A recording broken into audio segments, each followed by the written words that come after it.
J'ai 3 territoires qui ont occupé et qui occupent toujours mes activités et mon itinéraire.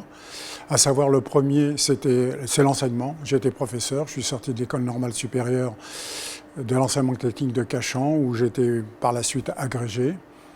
Et très vite, après un court séjour dans un lycée technique, je me suis retrouvé responsable peut-être du premier atelier de design dans une école d'art, c'est celui de l'école des Beaux-Arts de Lille. Parallèlement, compte tenu de ma formation initiale des arts appliqués, j'ai fait du design dans le domaine surtout de l'objet et notamment d'un territoire, d'un domaine dominant qui était celui du siège. J'ai eu des créations qui ont été reconnues puisqu'elles sont actuellement dans les musées du Centre Pompidou, des arts décoratifs et évidemment avec beaucoup de plaisir celui du FRAC Nord-Pas-de-Calais. Je suis lié au FRAC Nord-Pas-de-Calais lorsqu'il a été initié, donc initié par Jacques Lang. C'était de vouloir créer un lieu d'acquisition d'œuvres artistiques et qui échappe soit aux musées nationaux ou soit aux musées des villes, aux musées municipaux, et donc d'avoir un territoire très spécifique. Il va être constitué, en ce qui concerne la région Nord-Pas-de-Calais, à l'initiative du CAP, qui est à la DRAC, le CAP, c'est le conseiller aux arts plastiques, qui est Paul-Hervé Barzy, qui va constituer une équipe. Alors, dans cette équipe, il y aura évidemment des personnes de territoires différents. Je l'ai cité, il y aura Gérard Durozoy, qui est un philosophe et qui a écrit beaucoup d'ouvrages critiques sur les mouvements artistiques, mais qui est aussi professeur de philosophie dans un lycée dans le Nord, à Waterloo.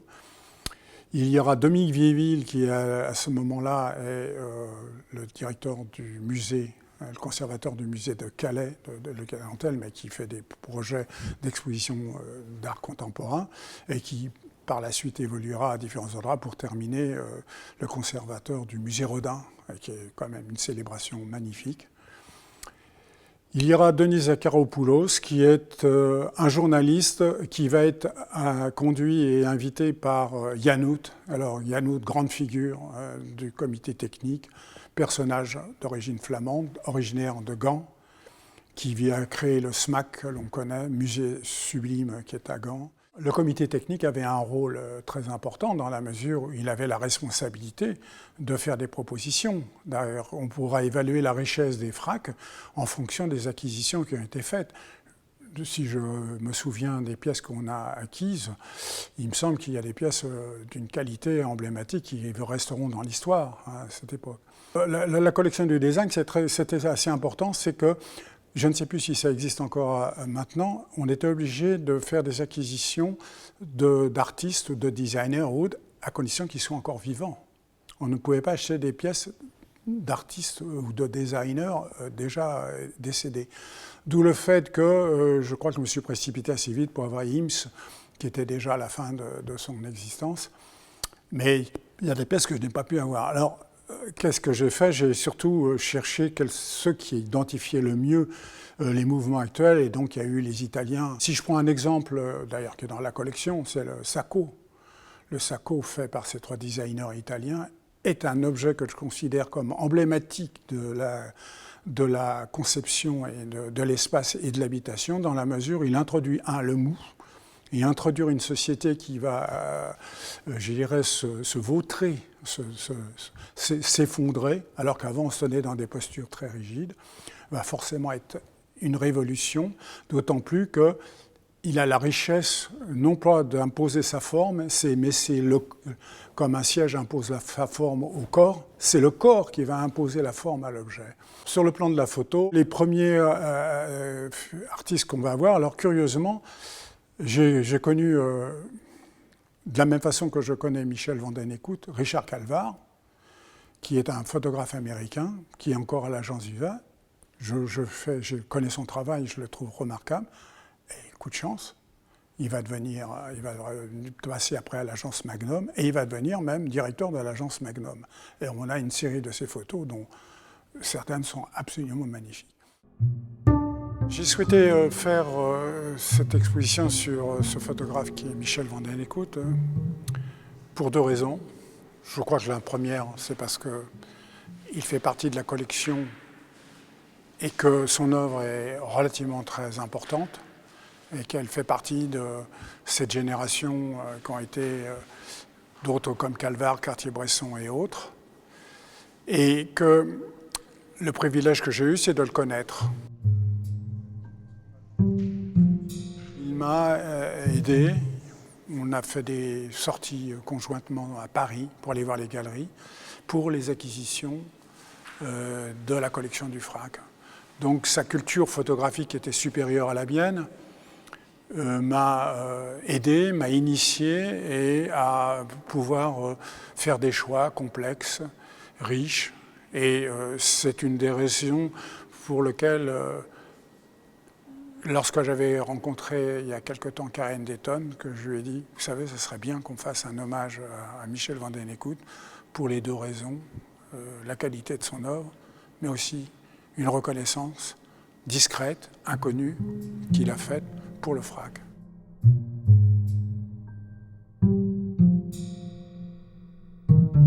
Michel van den Eeckhout, c'est intéressant de le situer à la fois dans le territoire photographique, mais aussi ses origines. Alors, il a quand même deux territoires qui l'ont influencé.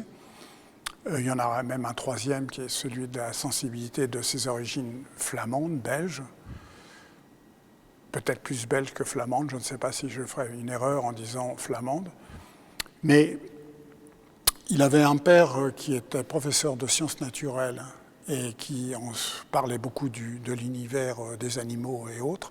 Je pense que ce territoire-là, même s'il ne disait pas que c'était uniquement ça qui l'avait influencé, mais a eu certainement un pouvoir de présence et de l'initier à ce regard sur le monde animal. Mais il a aussi un grand-père qui est un peintre remarquable de la génération de Vlaminck, Matisse, qui était fauve et qui a des œuvres qu'il avait chez lui qui étaient absolument remarquables.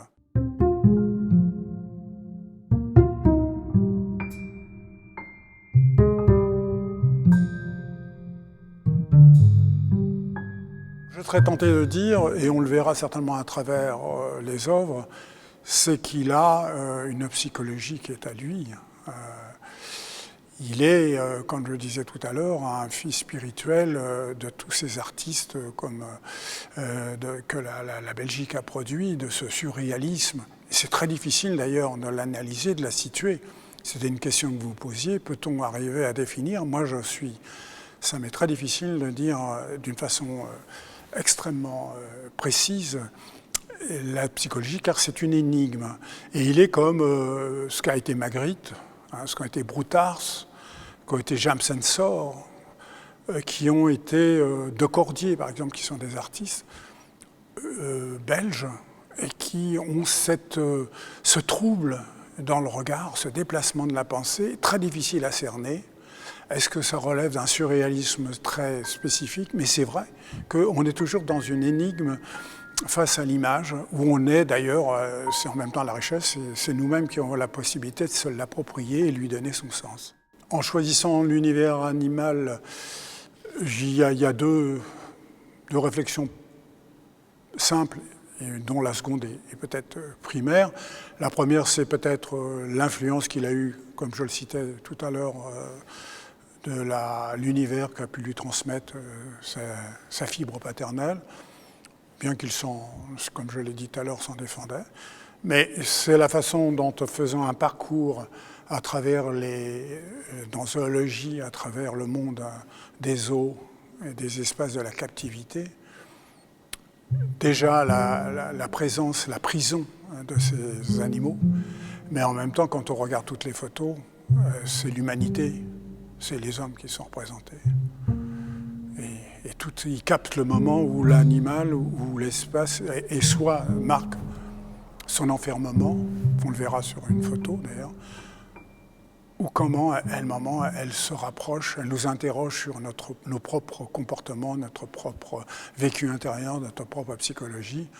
Et ces animaux nous interrogent profondément, car ils sont des miroirs de l'humanité.